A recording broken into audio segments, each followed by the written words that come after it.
mademoiselles, messieurs, bienvenue à Métro News. Voici les principaux titres qui seront développés aujourd'hui. Les 7 fonctionnaires du ministère des Affaires étrangères soupçonnés d'être impliqués dans des cas de corruption n'ont pas répondu à l'invitation de l'ULCC. Le directeur général du ministère des Cultes, Evans Souffrant, tire un bilan positif de l'année 2019 et entrevoit des perspectives intéressantes pour 2020. Naufrage d'une chaloupe ce lundi 23 décembre dans les eaux méridionales.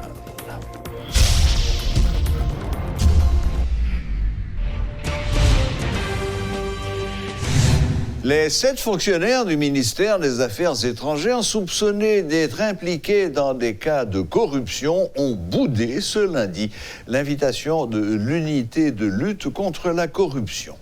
Utilisation de plusieurs identités, faux et usage de faux sont les faits reprochés à ces employés du ministère. Tenant compte de cette situation, l'ULCC prendra des dispositions selon les prescrits de la Constitution, a indiqué le porte-parole du directeur général de cette institution, Franz Exantus. Une mission loi 13 septembre 2004 là son décret créé ULCC, une mission texte de loi Sabali, c'est dépister. Donc, il ne doit pas gagner au côté ULCC à regarder comment ça est. Voir si il y a un scandale qui fait ou bien si il y a un soupçon ou bien si il y a un fait. Donc, loi habilité ULCC à chercher information, rassembler preuves, joindre moun yo, mener yo bay qui de droit. Donc, c'est ça ULCC gagne comme mission. ULCC gagne tout comme mission si nous regardons article 2 dans décret, les ont pour le protéger bien public yo. Les gains pour assurer efficacité toutes mesures nécessaires pour prévenir, dépister, sanctionner, éliminer les actes de corruption et tous les autres actes qui semblent à ça. Les gains pour favoriser transparence dans la gestion de la chose publique, c'est fondamental. Et les gains tout une mission pour moraliser l'administration publique là avec la vie publique en général.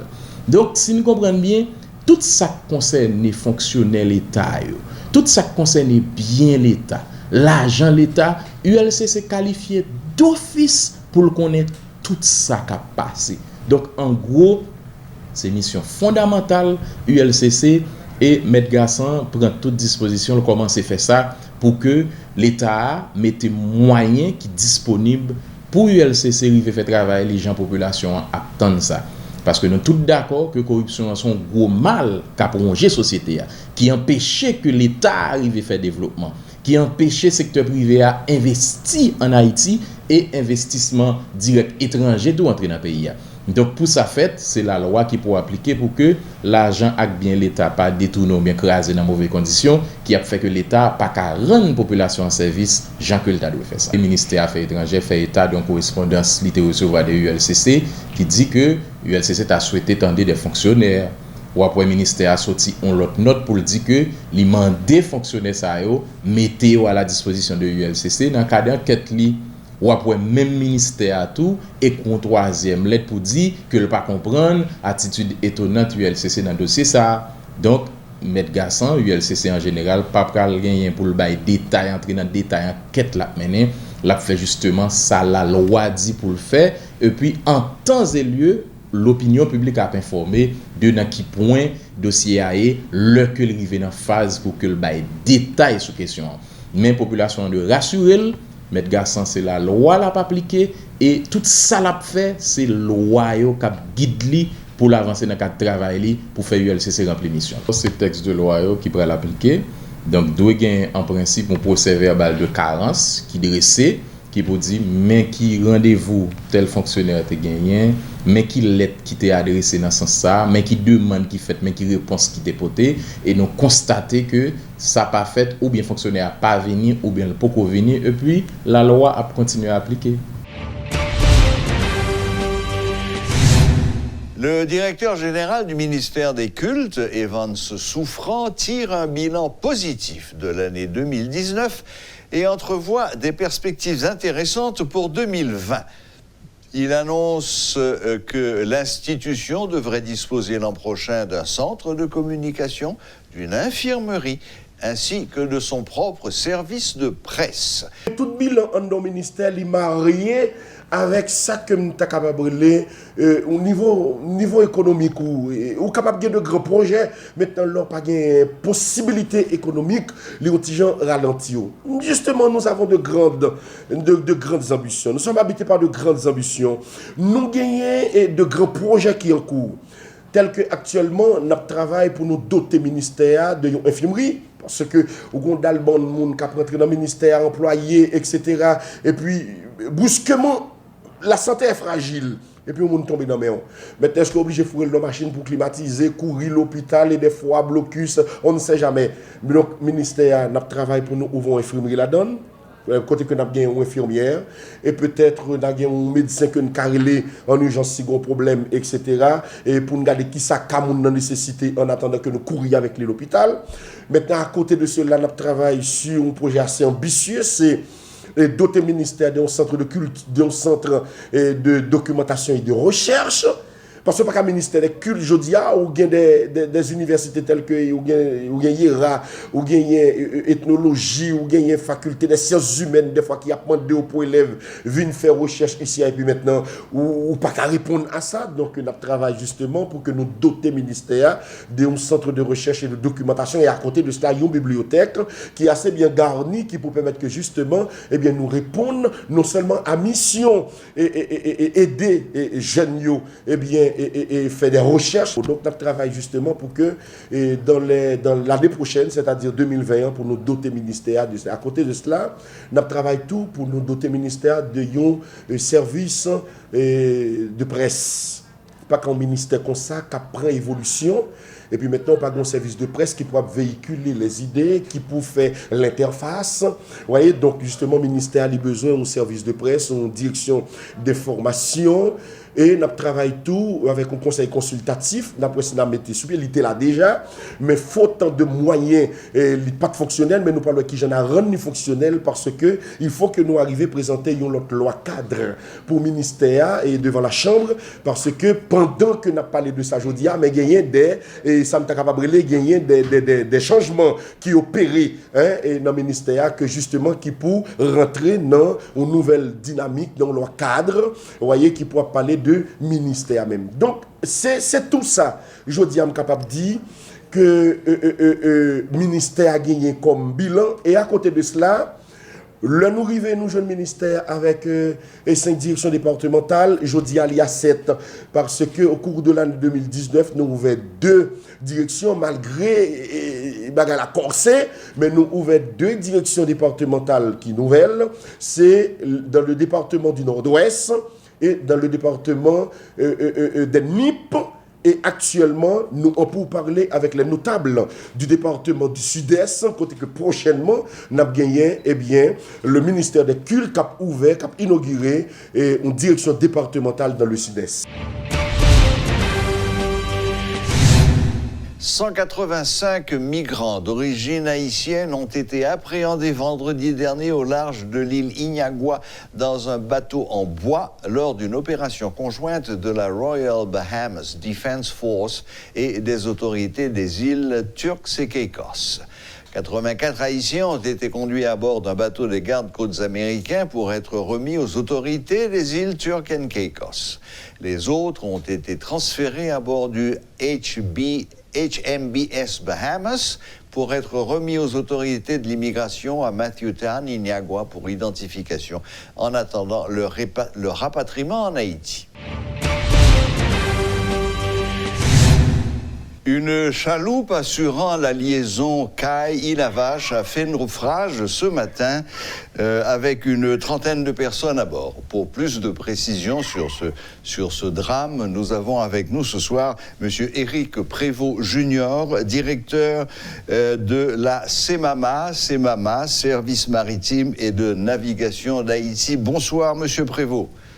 Bonsoir, Radio Métropole. C'est un plaisir pour moi de vous informer sur la situation qui prévoit actuellement dans le sud du pays. Jusqu'à présent, on a 18 survivants et personnes déjà mortes et qui sont des portails et dans le bâtiment des camps de côte. Et ensuite, nous avons une douzaine que nous essayons de sauver. Est-ce qu'on connaît les circonstances du naufrage? Est-ce qu'il y avait mauvais temps? Est-ce qu'on sait ce qui s'est passé? Jusqu'à présent, on n'a pas les dernières informations. Vous savez, je fais passer au cours de l'après-midi, cet après-midi. Et nous avons déjà, on a su déjà qu'il y avait un gros vent. Et puis, le naufrage aussi a pu percuter un récif. Oui, ça s'est passé du côté de Tir-Récif, si j'ai bien compris. D'ailleurs, le nom de la zone. Oui. Il faut le dire aussi, il y a deux périodes dans le secteur maritime, dans le secteur de navigation, et de mois de décembre et le mois et les grandes vacances, en effet. Et dans cette période-là, il y a toujours des points de surcharge des bateaux, des embarcations. Et aussi, il y a aussi un engouement d'aller vite, mais pas bien. Aller et de retourner, de faire plusieurs voyages, et tout ça aussi a pu aider ou contribuer à ce naufrage. Mais cette embarcation, c'était une embarcation à voile, en bois ou à moteur?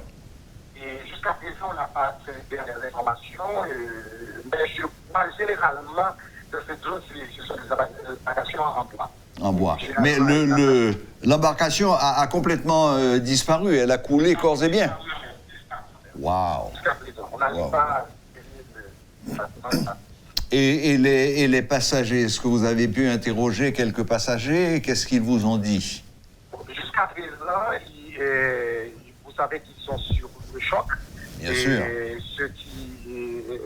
Ceux qui arrivent, jusqu'à présent, on n'arrive pas encore à les parler, à leur poser des questions, mais je crois au fur et à mesure, et un peu plus tard dans la soirée, de mettre dans la matinée, on aura toutes les dernières informations.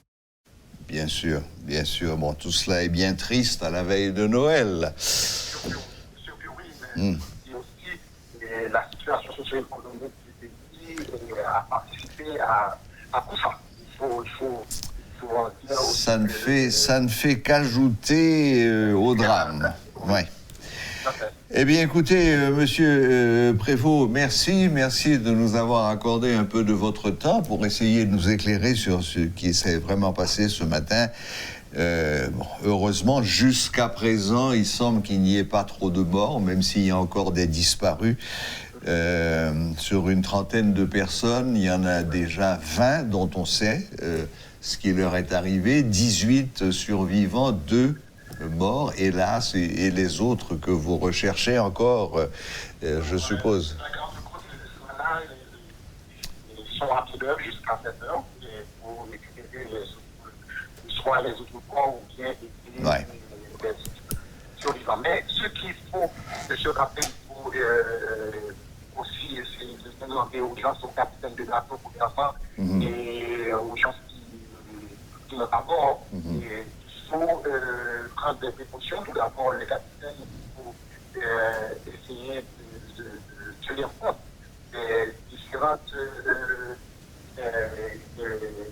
considérations et de la réglementation du secteur maritime ici, c'est-à-dire que de ne pas trop surcharger les bateaux et aussi d'imposer, parce que ceux qui arrivent en Haïti, les gens qui montent les bateaux ne veulent pas, les passagers ne veulent pas mettre les gilets de sauvetage. Les gilets de sauvetage, voilà. Les gilets de sauvetage, généralement, et plus dans toute occasion, parce que pas seulement en Haïti, il y a des naufrages partout dans le monde, et après le monde, il y a des naufrages par jour.